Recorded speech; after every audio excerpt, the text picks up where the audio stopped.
Bank যেহেতু কেন্দ্রীয় ব্যাংকের অধীনে, সেক্ষেত্রে ইসলামী ব্যাংক আমাকে ব্যবসা করার জন্য মাল কিনে দিলে তা জায়েজ হবে কি না? কেন্দ্রীয় ব্যাংকের অধীনে, সেজন্য কিছু পরিমাণ সুদের কারবার তাকে করতে হয়, সেটা সীমাবদ্ধতা।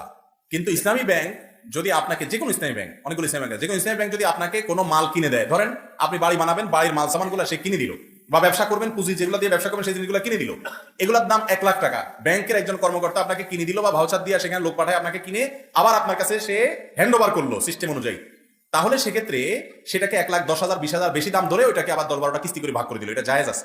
কথা কি বুঝাতে পারছি? কিন্তু যদি শুধু কাগজে কলমে এই জিনিস কিনে দিছে, আসলে ব্যাংকের কেউ সেটা না গ্রহণ করছে, না আপনাকে হ্যান্ড ওভার করছে, ওই ঘুরায় ফিরা একই জিনিস হয়ে যায়, তাহলে কিন্তু জায়েজ হবে না। ইসলামী ব্যাংকগুলোতে অনেক সময় মাসআলা কাগজে কলমে ঠিক আছে, কিন্তু ফিল্ডে যারা অফিসার আছে, কাজ করে, তারা ওই শরীয়তের মাসআলা অনুযায়ী যেন ঠিক মতো হয় এটা করে না। অনেকে বলে একই জিনিস, তো না, একই জিনিস না। বিয়ে আর জেনা তো একই জিনিস, কিন্তু একটা হালাল আর একটা হারাম। ঠিক ব্যাংকের লেনদেন একই রকম, শরীয়তের নিয়ম অনুযায়ী হয়ে গেলে হালাল,